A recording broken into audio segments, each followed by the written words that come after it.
Hi,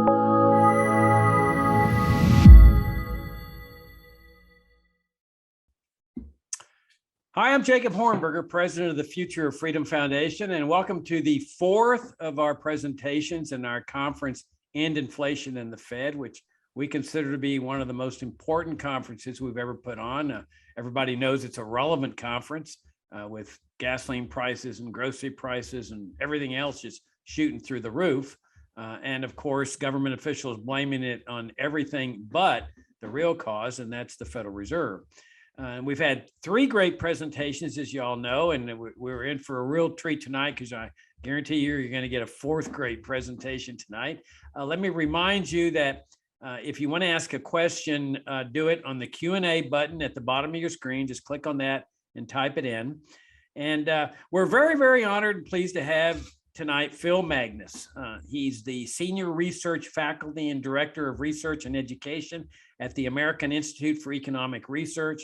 Great organization. I highly recommend you check out their website. They have a constant stream of great articles. It's AIER.org. He's also a research fellow at the Independent Institute, another great libertarian organization. Phil holds a PhD and a master's in public policy from George Mason School of Public Policy and a BA from the University of Thomas in Houston. He has taught at such universities as American University, George Mason University, and Berry College. As you can imagine, he's widely published, not only in scholarly journals, but also in the popular press. He's been published in the Wall Street Journal, the New York Times, Newsweek, Politico, Reason, National Review, and Chronicle of Higher Education. He's also the author or editor of 5 books, and I'll just mention the one that's pertinent to our topic tonight, 2 treatises on competitive currency and banking. So without any further ado, Phil, it's great to have you. Thank you for joining us. All right, thank you for having me. So this is going to be a fun and very timely topic tonight as we discuss the elements of the politics of inflation. And let me pull up my screen share here so we can switch over to a slideshow. And there we go. And I think that is up and running. There we go. But basically what I want to talk to you tonight is to try to put some context behind recent events, although these are events that seem to be repeating themselves from another moment in recent American economic history called the 1970s. In which the federal government seems to have charted us on a course of continuous and recurring inflationary pressures that don't seem to have an end in sight and don't seem to really have a political will to do much of anything about them. And that's really one of the problems that we're facing today. We know some of the theories that explain why inflation happens. It's fundamentally a monetary phenomenon in nature, and it comes from decisions made by our central bank over the past several years to basically inject more money into the economy and do so at a rate without any counteraction to permit the absorption of that money. But at the same time, it seems to be a product of recurring political pressures that all seem to go in one direction. So the topic that I'm going to go dig into tonight is really less a matter of the economics of the monetary economy itself, the economics of inflation, and more so the economics of the political conditions that create the inflationary moment we're experiencing right now, which comes from a branch of economics known as public choice theory.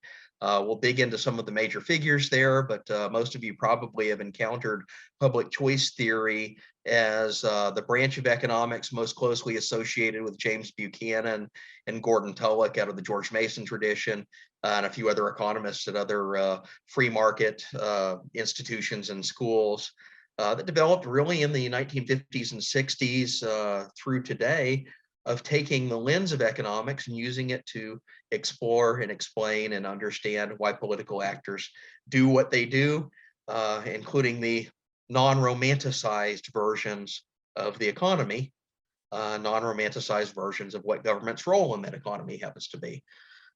But to dig into public choice theory, first I want to start with basic precepts of Keynesian macroeconomic theory, which was dominant really from about the mid 20th century till in some respects, it's still the dominant paradigm that most economists use to examine and understand the macroeconomy.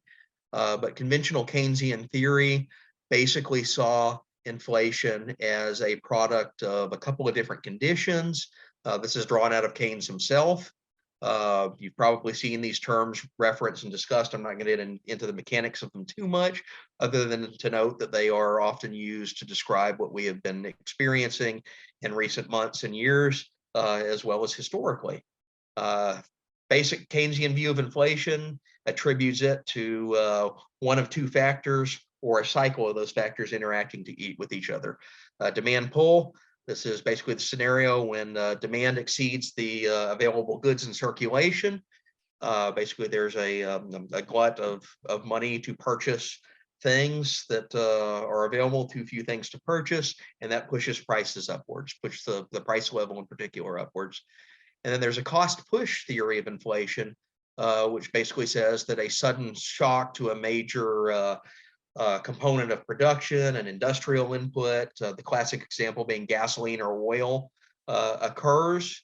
And this in turn induces a price level reconfiguration that's in response to the cost push.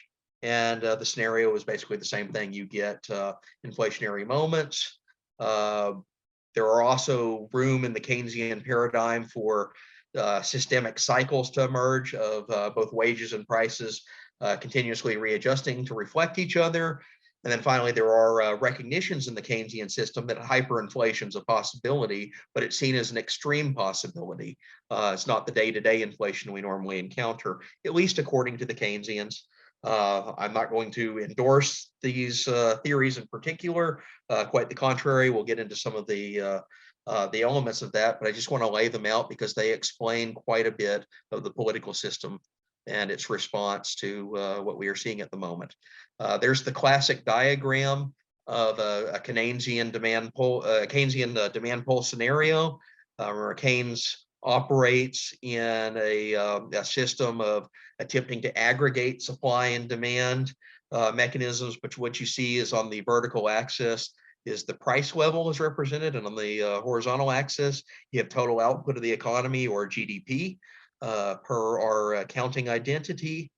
And the Keynesian system will reflect this in showing that an expansionary policy of some sort that shifts aggregate demand outward could be incurred from moving from Y1 to Y2. If we see that on the horizontal axis there, you don't have very much of a hike in the price level that incurs from that.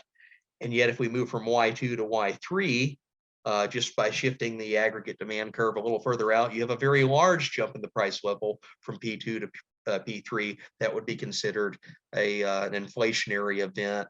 Classic definition here: too much money chasing too few goods in circulation. And this is the conventional scenario that they speak of. This has been utilized in various ways to interpret events of recent years by Keynesians.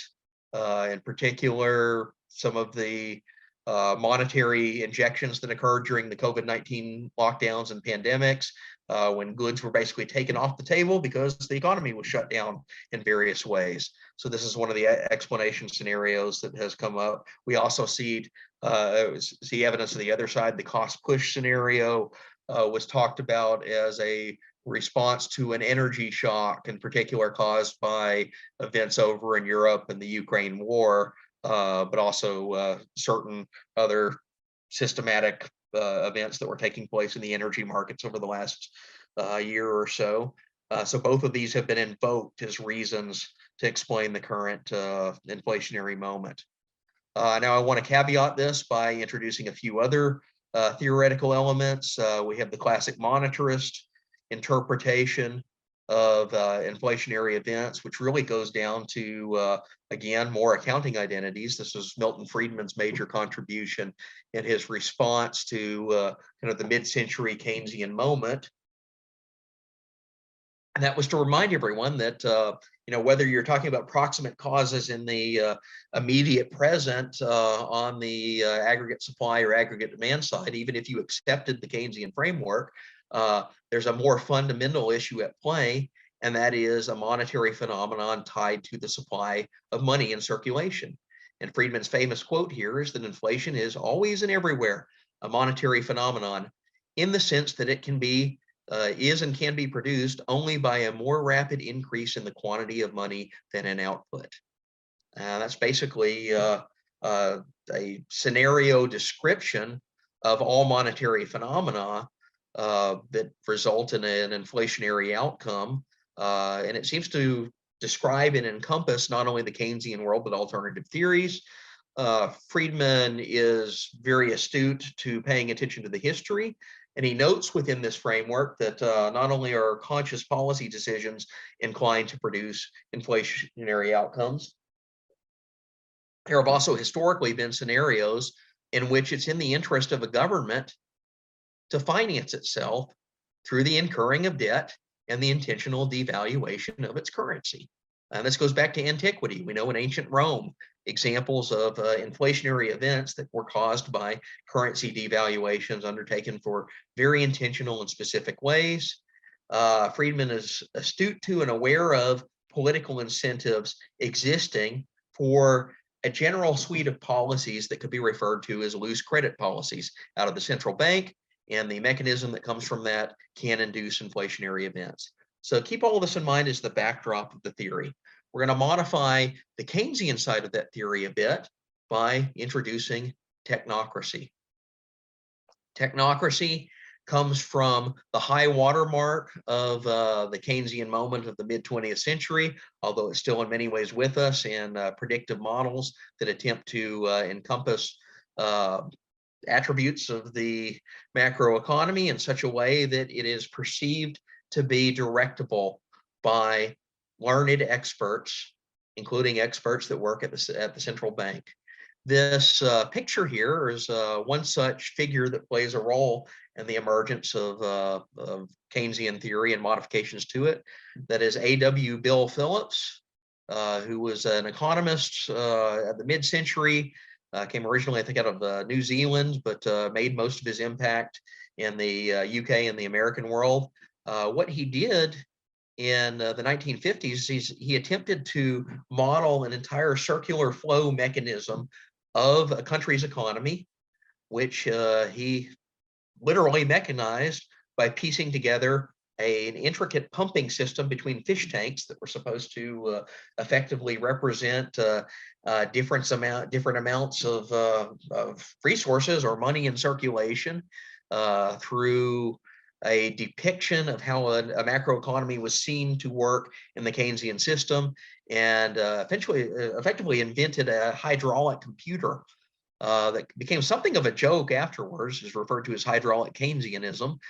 The idea being that the computer systematized and modeled an economy in such a way that an expert such as Phillips, standing here next to the machine, could just simply pull certain levers to inject, say, a fiscal stimulus into the circular flow of money represented by the liquid in the tanks at a certain moment to create a desirable economic outcome, or could cut back on that injection of money, could reduce spending or raise taxes on the fiscal side.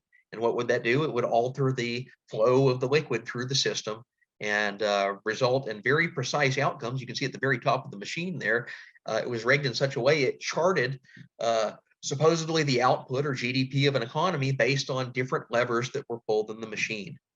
And this represented a highly technocratic thinking, a view that experts had finally figured out how a complex system, such as an entire national economy, could operate and work with the Keynesian paradigm.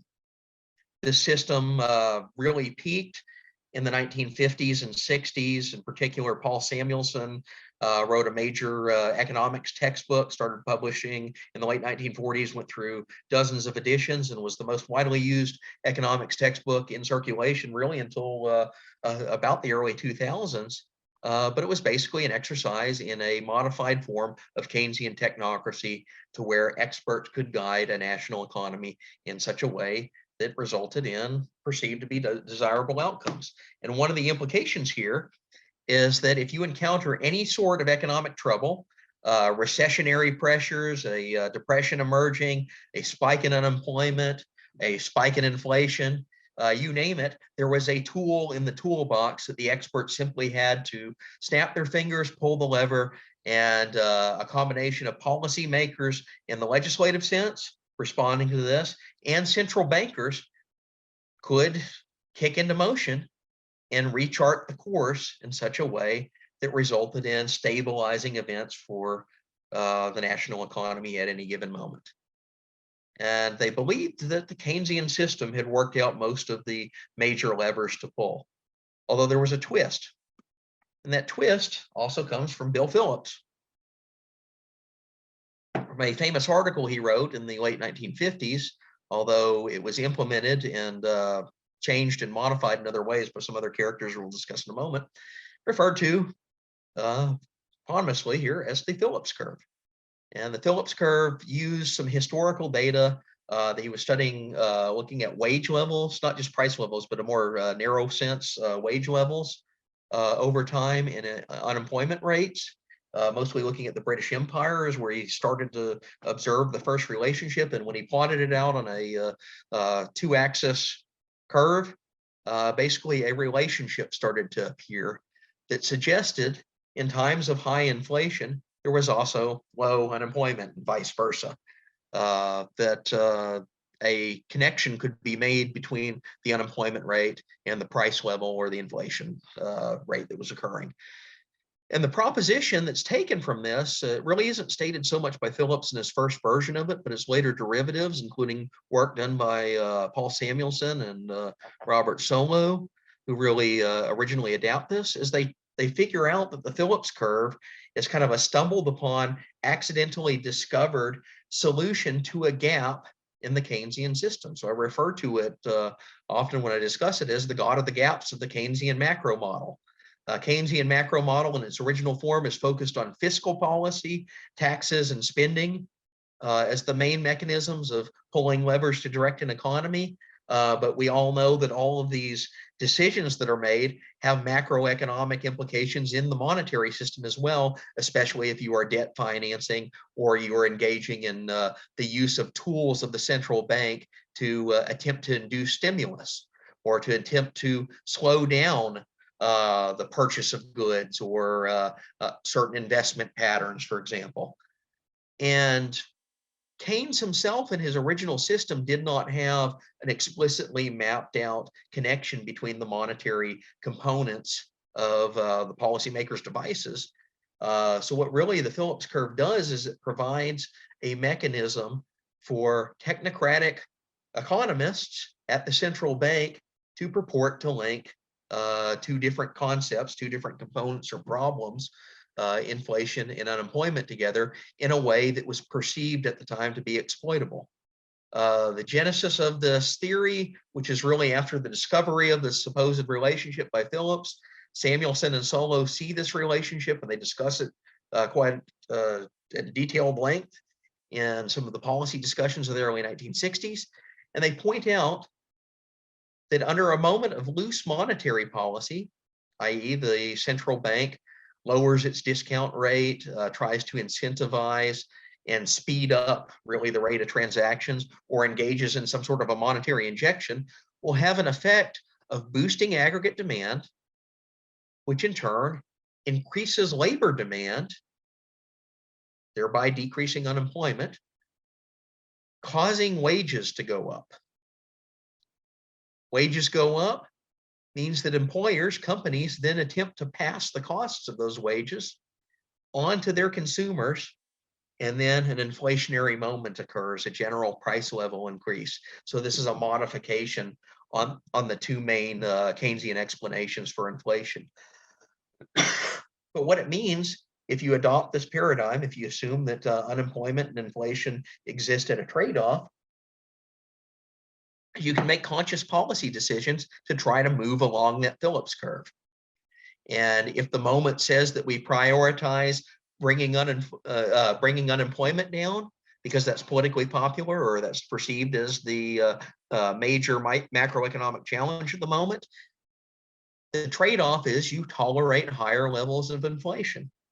If, on the contrast, you need to bring inflation down, the trade-off implied by the Phillips curve is that you must tolerate higher levels of unemployment. And we see this in the last several months of discussion. In fact, there are quite a few economists on the left that have been warning against counter-inflationary policies being undertaken by the Federal Reserve or the Biden administration on the grounds that is going to trigger an unemployment explosion. So that's one of the claims that we see circulating around as recently, I think I saw it last week in the New York Times. Paul Krugman on a regular basis actually indulges this type of reasoning. And the premise here is that the Phillips curve has plugged the gap in Keynesian theory and given us an exploitable relationship. Now, they're subject to some modifications and challenges because this turned out to be a really controversial idea. And we'll get to that in a moment. But I want to talk about why this is very appealing from a political sense to policymakers. If, say, Paul Samuelson and Robert Solow think they have discovered an exploitable relationship between inflation and unemployment, that gives them, as policymakers and experts advising policy, yet another lever that they can pull in that closed system hydraulic machine that they think represents the economy. And therefore, as sage advisors of economic policy, they can very precisely and with particular finesse attempt to define what the federal government should do in response to almost any economic problem ever encountered, including two of the major problems that we see, inflation or unemployment. But it does so in such a way that puts them as juxtaposed opposites, that you can either have high inflation and low unemployment or high unemployment and low inflation, according to this paradigm. Well, what happened? Robert Solow described this in a 1978 interview when Paul Samuelson had discovered A.W. Phillips's original article tracing this purported relationship between the price level and unemployment. And he says, Paul Samuelson came to me with this article and asked me when we were looking at the diagrams for the first time, does that look like a reversible relationship to you? What he really meant was, do you really think that an economy can move back and forth along a curve like that in response to technocratic, prescriptive central bankers' solutions to economic problems? And Solow himself says, I answered, yeah, I'm inclined to believe that. And Paul said, me too. And thereby hangs a tale, thereby hangs the origin of the Phillips curve as a perceived exploitable relationship in economic policy. So what do? In 1960, Samuelson and Solow, two of the leading Keynesian economists of their era, publish an article talking about the circumstances in which they think they can induce an economy to move along the Phillips curve. What do they announce?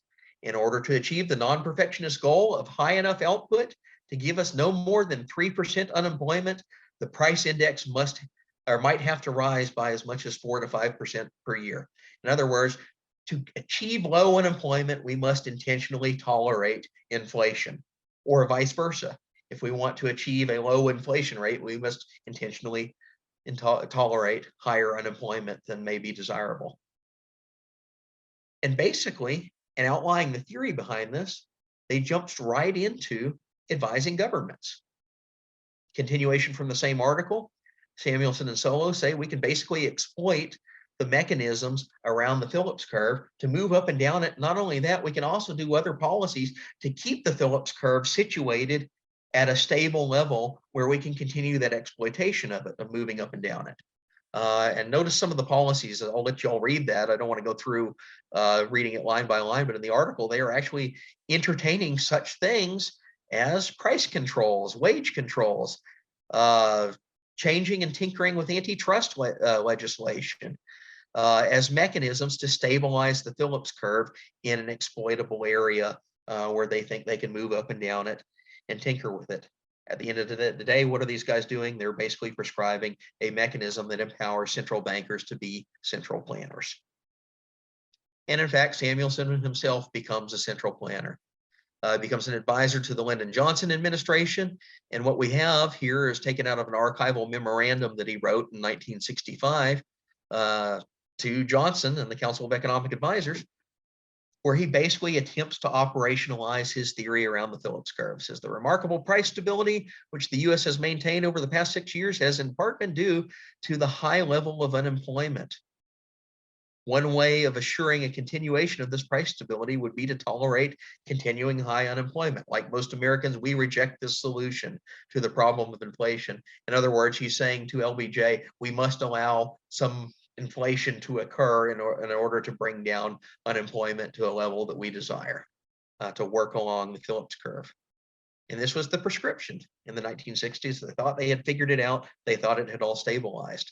In fact, when Samuelson starts to get challenges on the Phillips curve, most particularly Milton Friedman writes one in the late 1960s, he sketches out in some of his notes, and this is an image I found in one of his, a record from his notebooks of a lecture he gave in 1967, where he's talking about not only moving along the Phillips curve, but stabilizing it in an area where it can be, the exploitation of it through policy levers could be maximized. And you can see there again in the footnote that he has to that, these hand-sketched drawings, he has certain policies that he thinks can be used to stabilize the Phillips curve. And they're actually policies that most microeconomists would avoid. Minimum wage laws, effective antitrust enforcement, labor legislation, manpower retraining, and workforce mobility programs could be used as mechanisms to achieve a stable Phillips curve. He never really publishes an article on this because it gets sideswiped by a bunch of challenges. The first of those challenges occurs in the 1970s.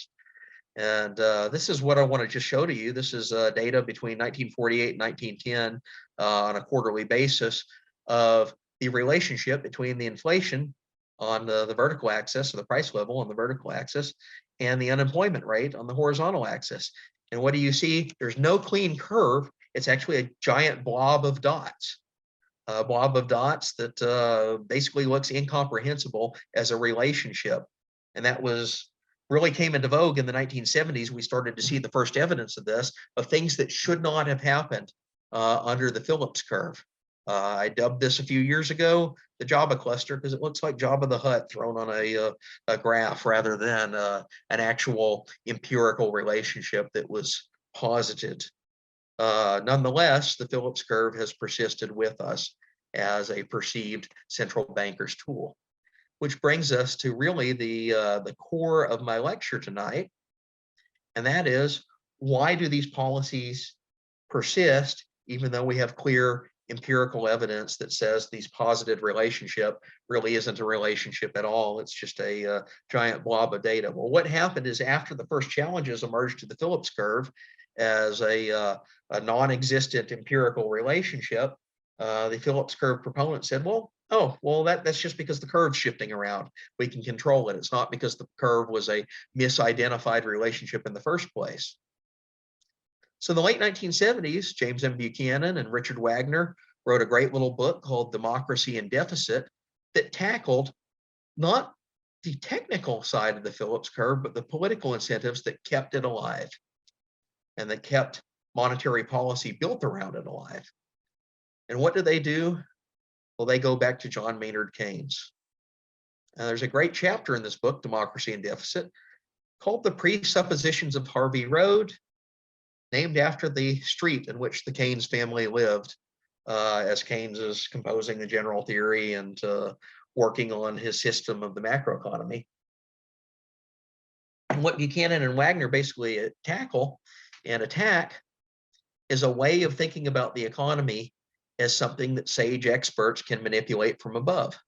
The presuppositions of Harvey Road are not simply theoretical idealism, but the notion that economic policy decisions must be made in the real world, and these Keynesian presuppositions impinge upon the realities of the real world and distort those realities in such a way that outcomes continue to be pursued, even though the emerging evidence is that those policies are not performing at delivering what they promise, or in fact are making a bad situation worse.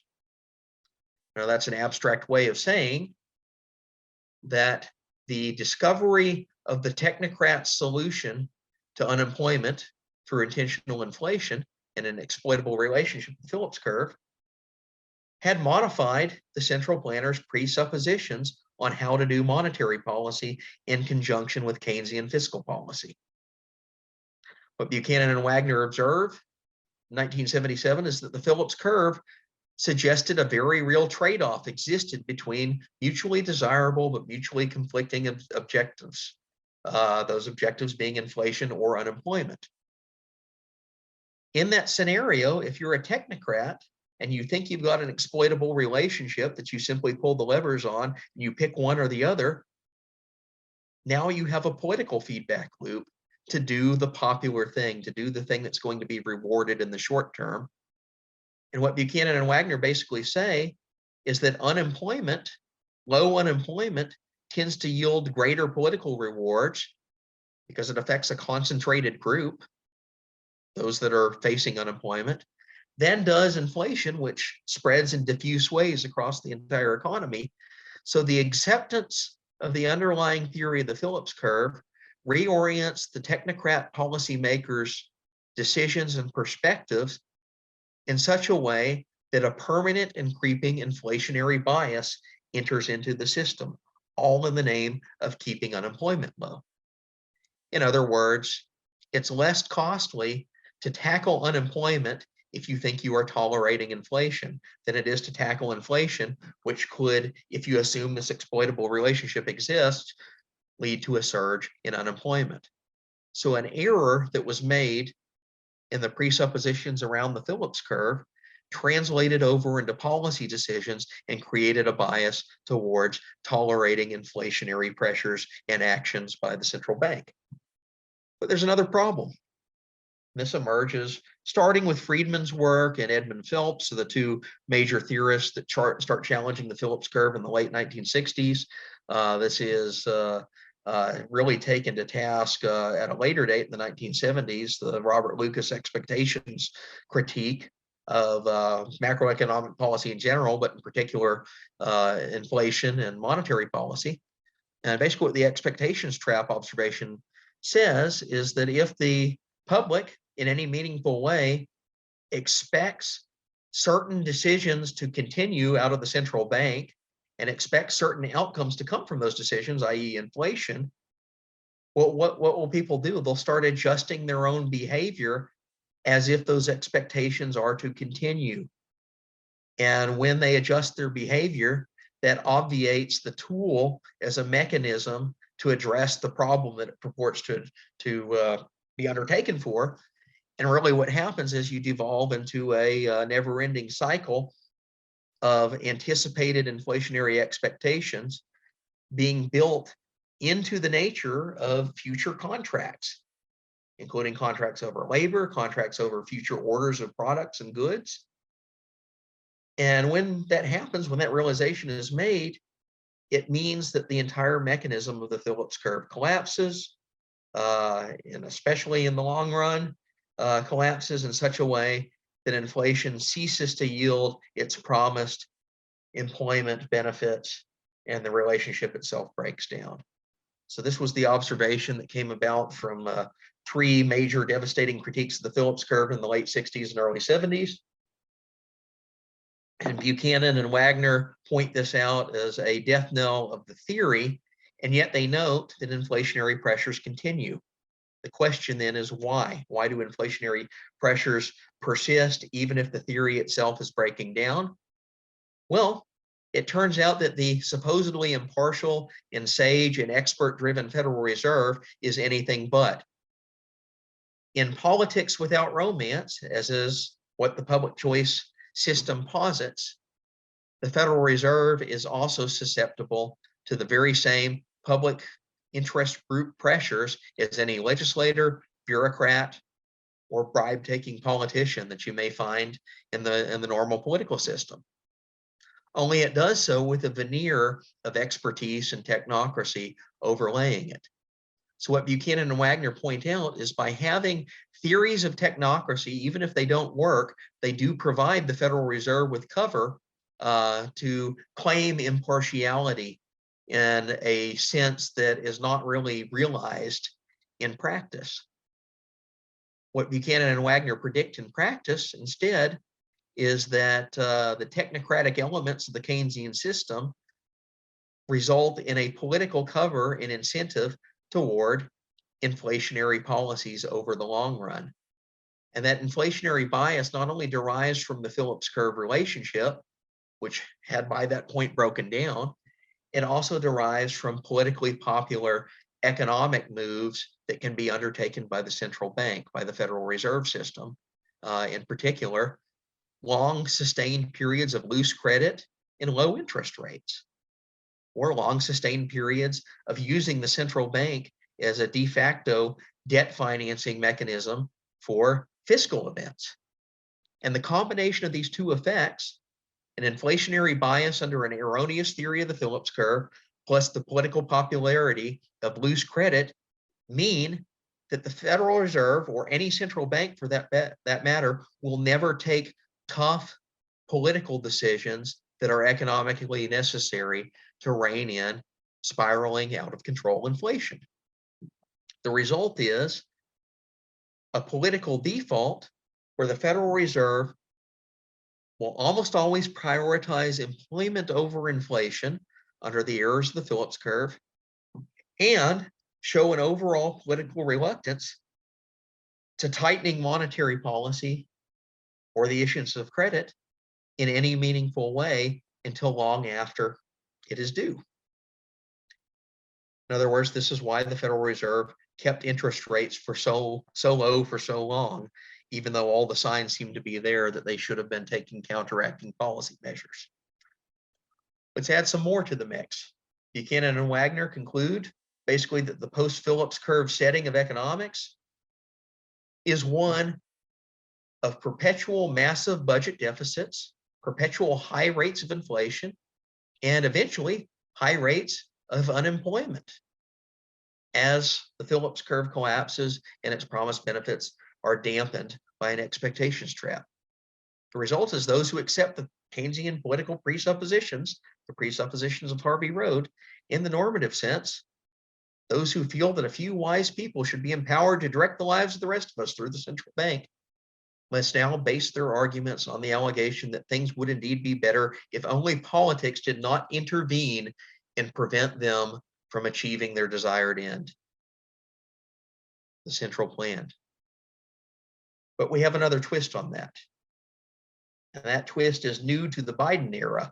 It's new to the modern iterations of the Federal Reserve, because when Buchanan and Wagner were writing this in 1977, the Federal Reserve was still a relatively constrained system or mandate, actually a dual set of mandates to retain and preserve the price level stability, and also in so doing, keep unemployment low, has since expanded through bureaucratic mission creep, not through any act of Congress that's passed yet, although they've attempted, to expand the mission of the Federal Reserve in new directions. And I'd refer to this era as the era of the woke Federal Reserve. We see it straight there on their website. The Federal Reserve, even though it has no legislative mandate to engage or indulge or even operate in any of these policy areas, has adopted under its own volition and taken under its own bureaucratic internal administration a mandate to also use monetary policy to address diversity and inclusion, one of the many recent mission creeps of the Federal Reserve. It's even worse than that. The President of the United States has actually called upon the Federal Reserve to move into diversity and inclusion and to move into other areas of using monetary policy as a mechanism to address the racial wealth gap or to address more broadly economic inequality in society. And there are other iterations of it that say the Federal Reserve should take more steps to deal with climate change and a variety of perceived social and economic issues that all happen to align with progressive precepts for society. This mission creep is really a recent phenomenon. I'd say it's really come out into the open in the wake of the financial crisis as the Federal Reserve itself expanded its role in tools that it attempts to use to manipulate the macroeconomy. This has expanded operations and openings for Federal Reserve economists to pursue other pet political goals through the instruments of monetary policy.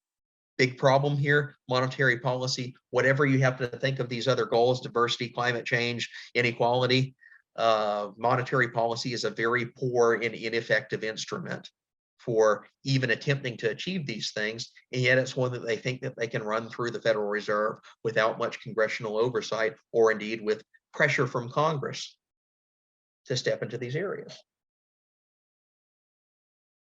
The big implications of both the public choice insight of inflation becoming the more tolerated outcome in exchange for other measures and actions taken by the Federal Reserve, as well as the mission creep into diversity, equity, inclusion, climate change, inequality, and other progressive social aims, has resulted in really a spiraling political trap for the Fed at the current moment.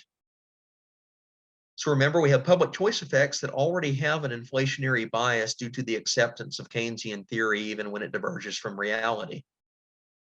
And that inflationary bias also discourages the Federal Reserve from taking unpopular political measures to tighten monetary policy, tighten credit, raise interest rates, do anything that could potentially result in political backlash from either Congress or the president, even though it purports to be an independent agency. At the same time, there are clear public choice incentives coming out of the legislative side of the equation that favor deficit-reliant fiscal policy, including fiscal stimuli and expenditures at the federal level that draw on greater pressures and put greater pressures on the central bank to finance these in other ways through monetary mechanisms, including monetary mechanisms that don't take a counteracting approach to deal with the fact that this is absorbed onto the Fed's balance sheet in some circumstances.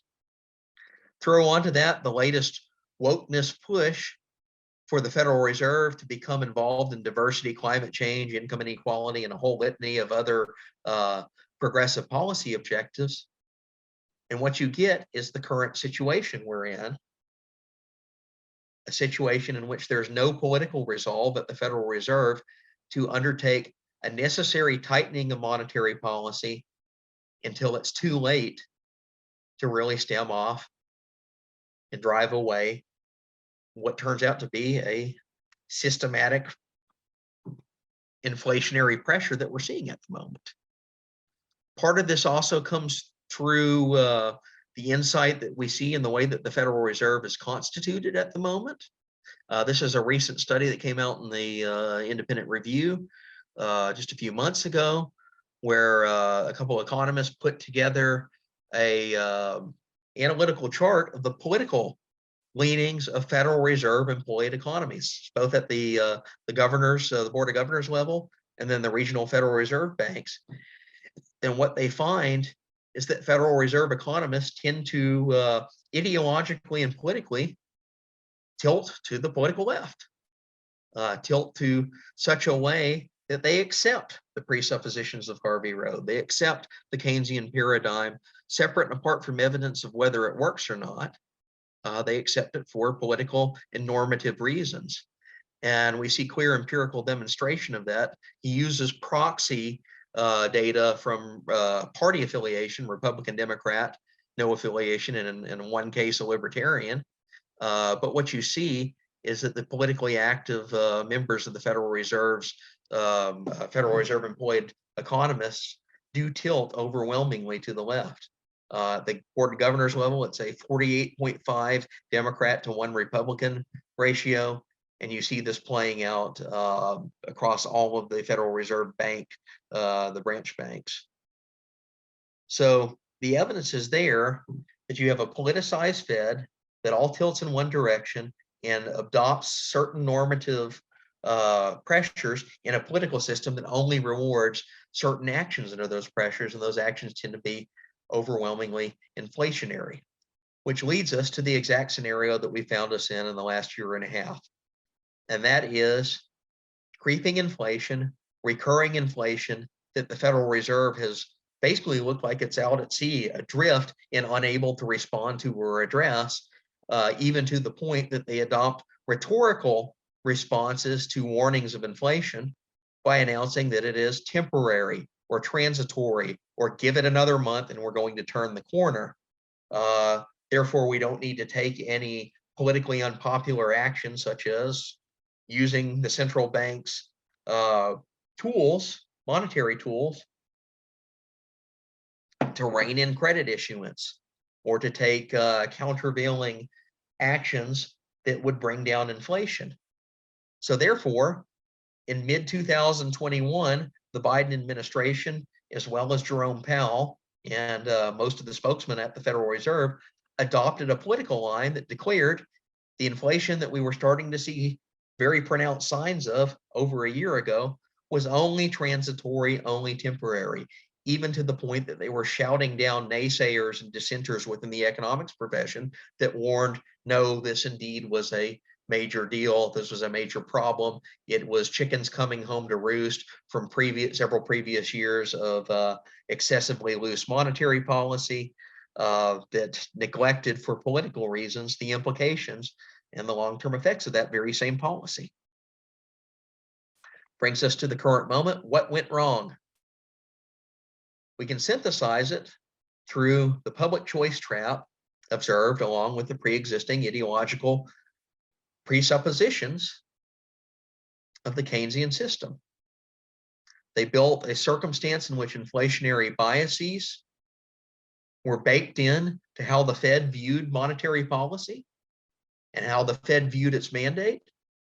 Those inflationary biases were exacerbated by a variety of other political issues, including a almost delusionary effect among Federal Reserve economists that started to blame increasingly strained external events and exogenous shocks for what was turning out to be a systemic march toward high inflationary pressures.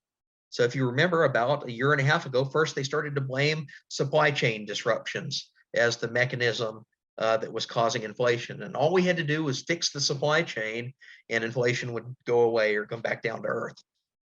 Then they blamed more generally the COVID disruptions to the economy, 2020 and 2021, and the rebound from that, the fact that people were able to spend money again because the world had reopened, because things that were shut down during the lockdown were now accessible again, meant that there was a rush of expenditure into the economy, and this had inflationary pressures.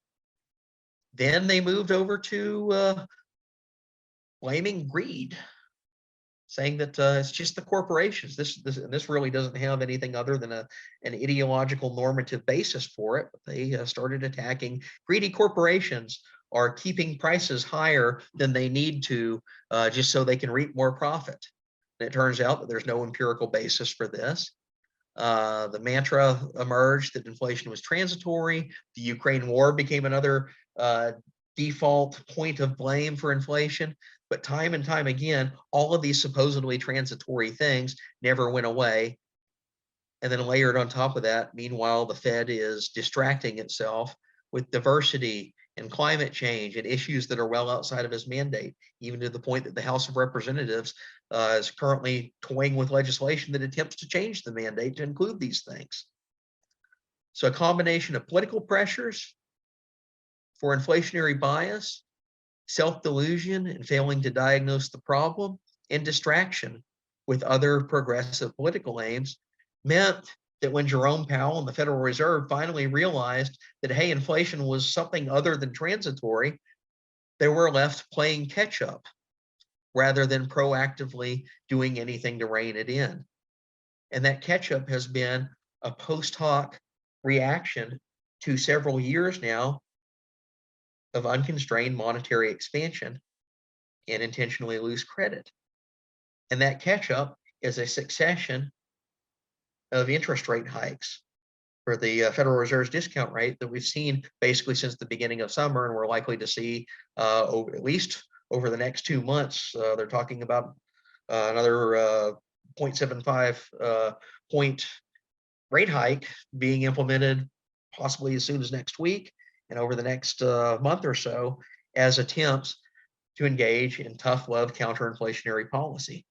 In other words, the Federal Reserve has painted itself into a corner because not only erroneous theories underlying it, but because of the public choice trap that it has stumbled into. And I'll go ahead and end the slideshow there, and we can switch over to Q&A. Hang on just a second. Let me pull this back up.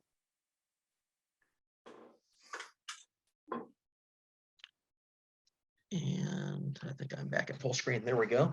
But basically, the point that I want to close on is to consider that Federal Reserve policy, central banking policy, monetary policy in general, does not exist in a bubble that's isolated or immune from the political effects. In fact, it is quite the contrary of that. It is the creature of political effects, and it's the creature of political constraints, including those that make certain actions popular and other actions unpopular. Overlayer that with an erroneous theory of the monetary system, which comes out of the Phillips curve modified Keynesian world, and you just set yourself up for a recurring recipe of successive errors and repeated disasters, which is why we basically backed ourselves into a repeat of the 1970s overlayered with wokeness in the last several months to a year and a half or so of the current Federal Reserve's policy. With that, I guess we can go ahead and switch it over to questions, and I see several in the Q&A. Okay, thank you, Phil. Fantastic presentation. I'm still seeing your exhibit screen. I may need to end. There we go. Did that do it? Okay. Yep. There we go. Well, let me start out with a question first of all. And we have about 3 questions from the audience. But yeah, I was an economics major back in the late 60s, early 70s, and we learned the whole Keynesian model. And I took summer school at another school that had Samuelson's textbook for principles of economics. I'm curious as to, do you have an estimate of what percentages of economics departments are still teaching Keynesian economics and still using Samuelson and so forth? Well, the Samuelson textbook's been supplanted by others that follow from it that still use a lot of the same paradigm. Macroeconomics in particular, as a subfield of economics, tends to be much more in the Keynesian camp than the rest of the profession. It's hard to exactly quantify where this falls, but what I will say is the thrust of the profession does seem to be where the modal economist, the typical economist you find, is someone on the left of center who views a Keynesian macro model as a point of default. Okay, but not at George Mason University. Not at George Mason, not at a few other places. And there are good textbooks out there that challenge this, especially those that bring in the public choice critique. But I'd say the majority of the profession is still either mired in the old kind of vulgarized Keynesian form from the mid-century, or an updated attempt to resuscitate the Keynesian system from critiques that happened in the 1960s and 70s. Okay, first question from the audience. Was Keynes's theory based on government paying off deficit spending? So Keynes himself would not say that outright, but this is what the Buchanan-Wagner critique points out. So in an ideal world where the Keynesian technocrat could pull levers from above and simply click their fingers and make it implemented, what would you do? You do counter-cyclical macroeconomic policy. In downturns, you'd engage in stimulus, and in upturns, you would try to slow down the growth to get stability over time. That was basically the original Keynesian system. But what Buchanan and Wagner point out, not only on the fiscal side, but the monetary side, is that stimulating the economy in times of downturn is always politically popular because it rewards people with favors through the government. Slowing down the economy in times of upturn is never politically popular.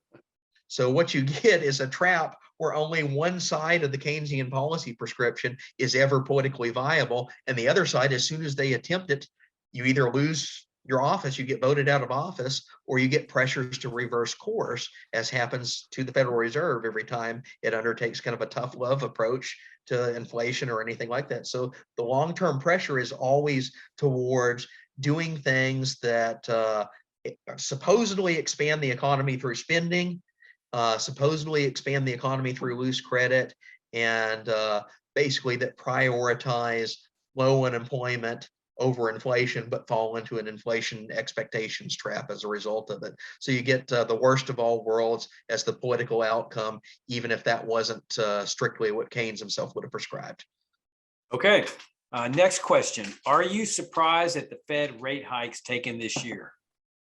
I'm not, in the sense that I think they had their oh crap moment when they realized that after 12 to 18 months of clear signs of sustained inflationary pressures that were not going away as excuse after excuse was tried, meant that, it's time for tough love.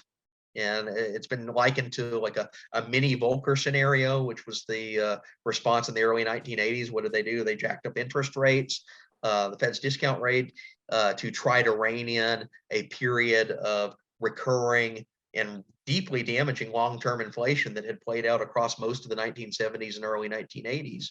What I think Powell did, and notice he started undertaking these measures after he was reconfirmed as chair of the Federal Reserve back in the spring. He started hinting at it a little bit before that, but once his own political future was safe, he started undertaking clear policy signals that they were going to hike up interest rates.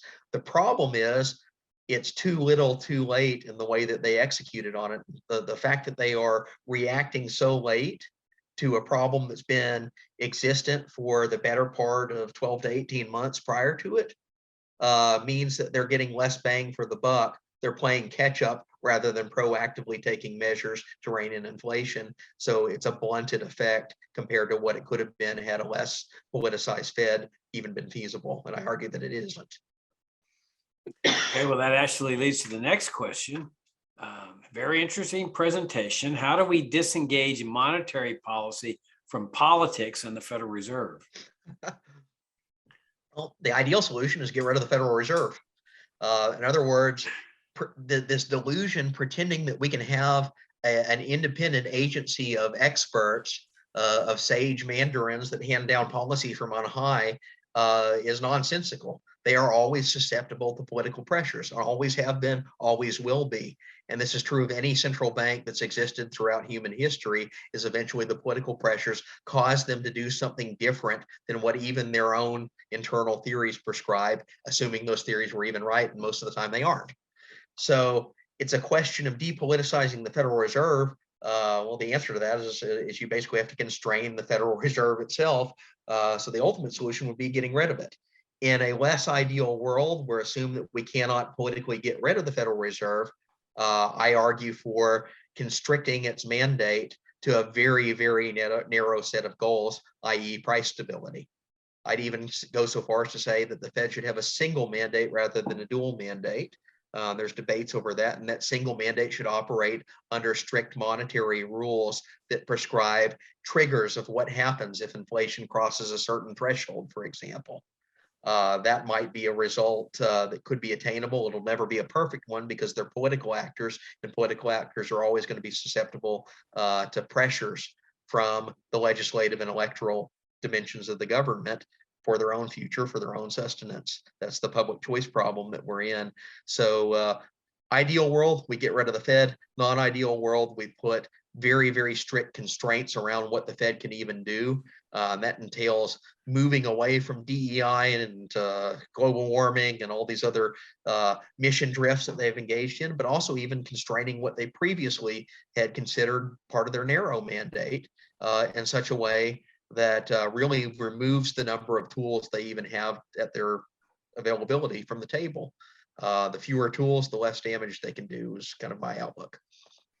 All right. Do you make a distinction between Rothbard's and Friedman's inflation recommendations?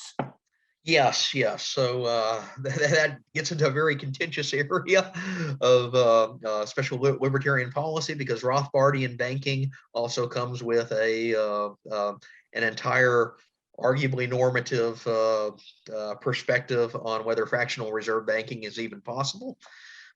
This gets deep into some monetary theory that's a little bit separate from the political system. Goes back to some of the 19th century debates that I've worked on. So the book that was mentioned at the beginning, the two treatises on competitive currency, that was Lysander Spooner's pre-Bitcoin monetary system in the 1870s, where he proposed private competing currencies. of different banking arrangements attached to each currency, including lending on a fractional reserve basis, if that is what the market would tolerate, or lending on a full reserve kind of Rothbardian system, if that's what the market would tolerate. What we see in de facto reality right now is that we do have a fractional reserve banking system that puts some constraints on a Rothbardian system from being implemented. Another way of saying this is that Friedmanite monetary policy is crafted to act within the monetary system that we have, whereas Rothbardian monetary policy is more reflective of what is put forth as a theoretical ideal in the Rothbardian system. I'm not sure I'm entirely on board with the full Rothbardian ideal myself, just in the sense that I could see fractional reserve banking as a private market operation being a basis for a privately operated currency system, if that's what the market would tolerate. Now, that's a bit of a complex answer, but no, it's a great answer. We try to shoot for finishing at 8, but we got 2 more questions, and let me just shoot them at you. How bad do you see unemployment increasing? So this is a tricky one. I don't think unemployment's going to surge as a Phillips curve prediction would occur as a result of reining in inflation. Although part of that is the fact that the entire labor market was disrupted by basically 2 years of COVID lockdowns.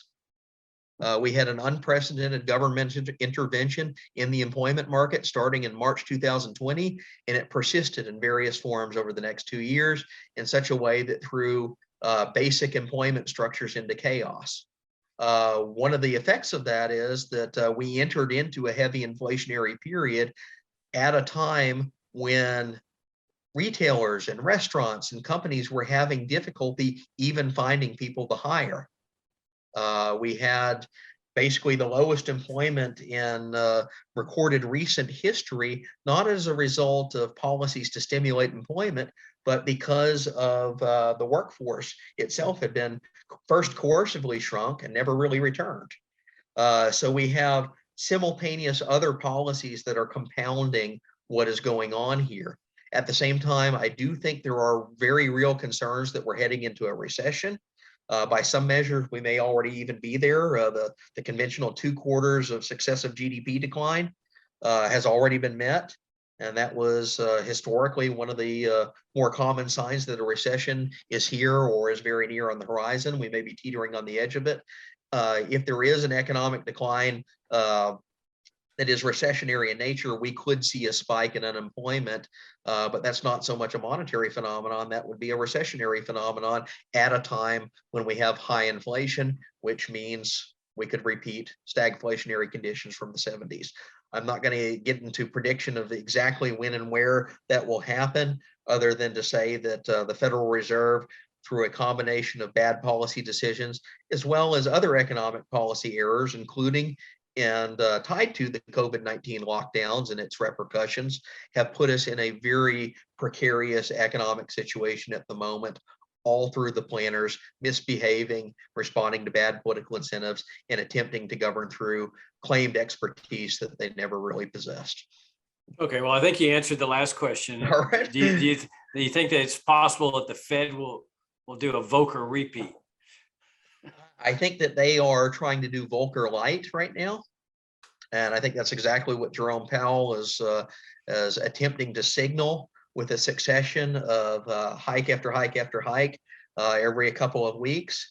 And we currently have a sign that that is not finished, that he's still on that course, although I don't think he has the political wherewithal to do a heavy-handed Volcker repeat, which was, as we saw, very costly for Volcker himself in his own career at the Fed.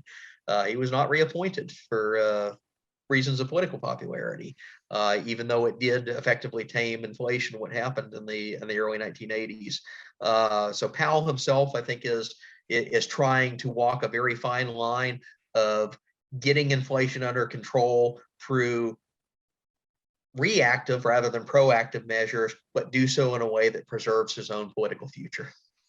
Okay, well, we're 4 minutes over time. Okay. So thank you very much, Phil. Absolutely fantastic presentation. Great Q&A session. All right, so that we're now halfway through our conference. I hope you've enjoyed it as much as I have. The 4 fantastic presentations. Next week, another great one.